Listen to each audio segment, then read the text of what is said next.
¿por qué es importante un proyecto como este que se aprobó, que tiene además un recorrido bastante largo? Primero es importante porque en términos del PBI de la Argentina, en términos de la economía argentina, el 70% del PBI de la Argentina es el mercado interno.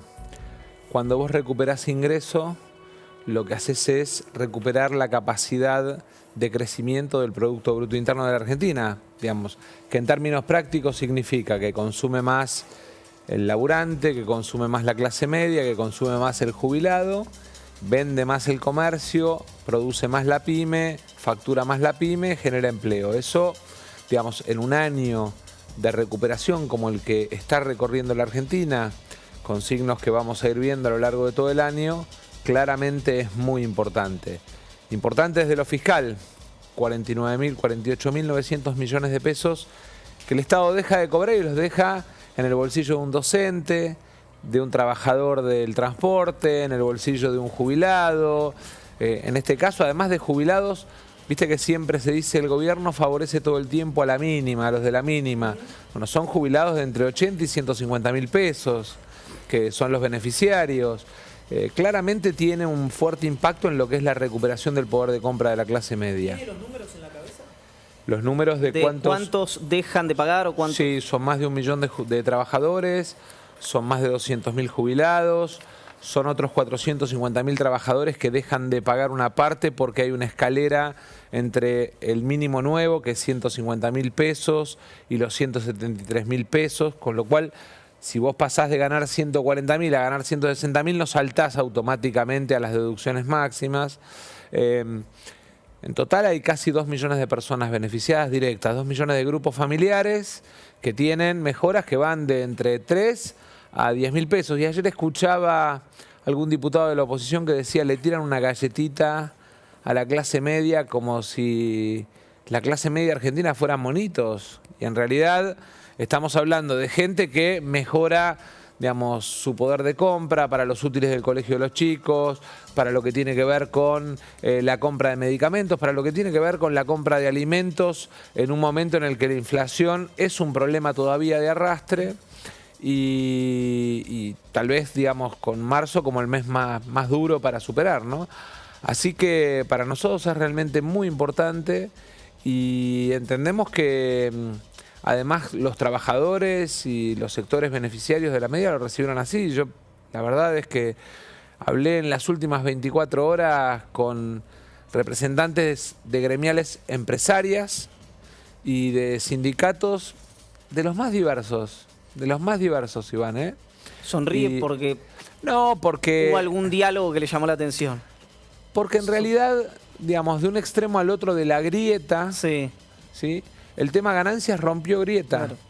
De hecho, el resultado, por unanimidad, sacando los que en realidad no podían votar y se abstuvieron porque no podían explicar que cambiaban de opinión, porque en el 2016, digamos, este mismo proyecto que yo presenté y que valió que inclusive el expresidente usara la cadena nacional para descalificarme, para ponerme motes o sobrenombres, digamos, bueno, finalmente ayer tenían que explicar que votaban algo distinto a lo que votaron en el 2016, prefirieron abstenerse, los respeto, creo que fue coherente, ¿no?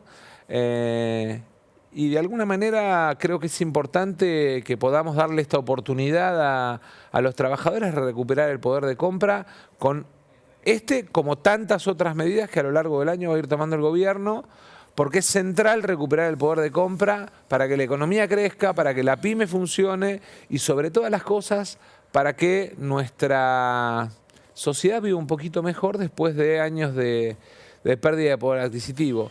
Un dato que no quiero dejar escapar porque después en la charla es como que los vamos dejando de lado. ¿Qué es la pérdida de poder de compra? Cuando el Estado se apropia de parte de tu salario, recordemos que en enero del 2016 en la Argentina pagaban 1.200.000 personas el impuesto a las ganancias y en enero del 2020 pagaban 2.600.000, 2.576.000.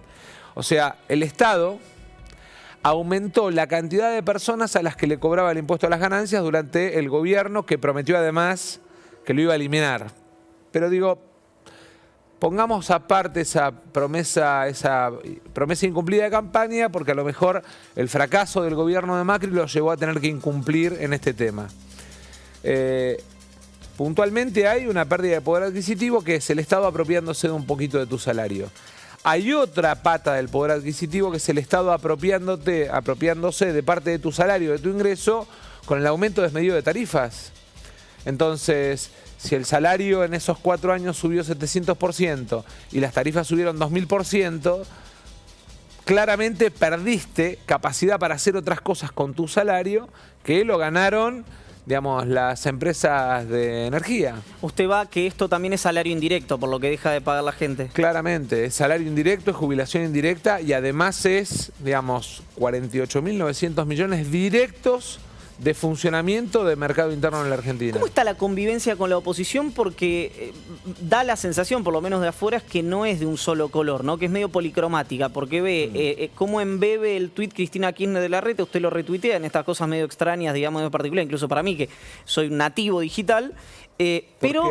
¿Por qué rara? No, porque terminamos haciendo análisis político porque ustedes me pasan en Twitter, pero es lógico, digamos, porque estamos en el 2021. Y después en el Congreso de la Nación, que ve, bueno, por ahí con el epicentro de uno de los diputados, pero agresiones muy fuertes. Sí, yo creo que hay como dos realidades, ¿no? Hay como una realidad que tiene que ver con aquellos que en lugar de por ahí tener una posición... Y hay dos oposiciones.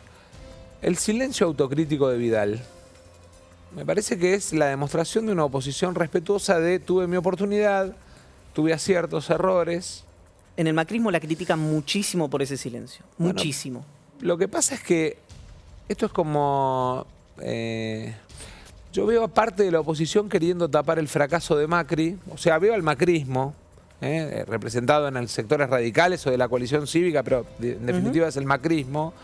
Veo al macrismo en la idea de, digamos, tratar de golpear todo el tiempo al gobierno para tapar los errores. Creo que la suma de pandemia y grito pretende tapar el fracaso de Macri. Pero no hay ni chicana, ni yo diría, ni acusación que vaya a tapar el fracaso de un gobierno que además dejó con 11 puntos de pérdida de poder de compra los salarios, con crecimiento de la inflación, con el endeudamiento más alto de la historia a la economía argentina y además con un gobierno que tuvo la buena voluntad de todos los sectores para tratar de llevar adelante sus políticas. Me quedé con lo del tuit. ¿Por qué se quedó? No, porque me interesa saber cómo se gestan esas cuestiones que pues generan alto impacto político y están a un clic de diferencia. ¿Por qué ese famoso retweet? A veces está la idea de pretender asignarle una historia atrás de la historia.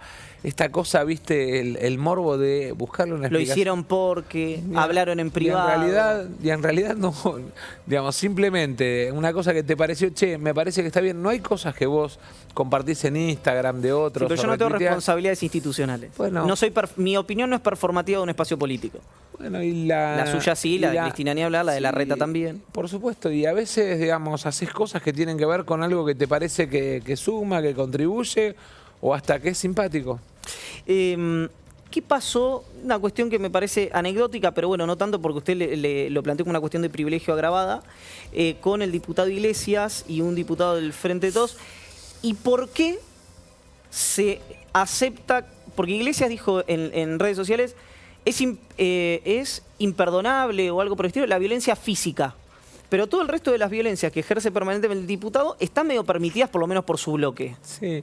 La violencia física, moral, económica, digamos, todas están penadas en el Código Penal, ¿no? No es que es una sí y otra no.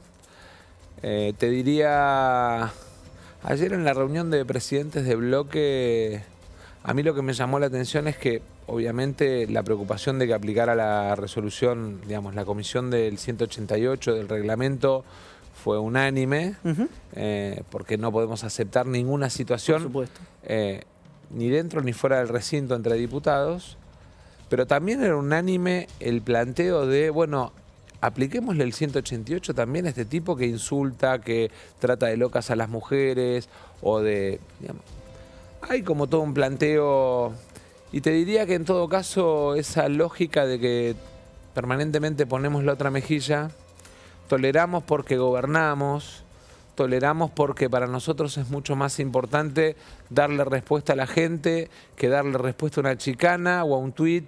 En definitiva, nos lleva a, no digo a minimizar, pero a dejar de lado agresiones, insultos, falta de respeto, agravios permanentes. Lo planteó muy claramente la diputada López también. Lo planteó la diputada López, lo planteó la diputada Cerruti. Yo lo vivo Permanentemente.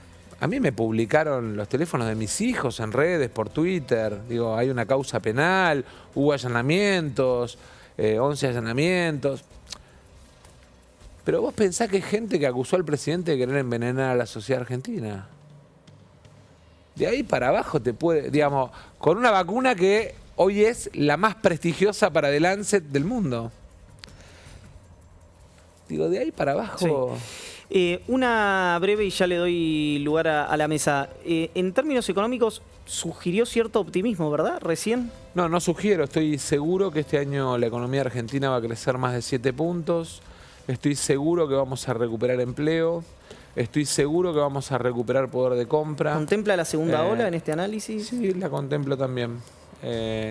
Y estoy seguro que va a ser un muy buen año para la economía argentina. Estoy más que seguro.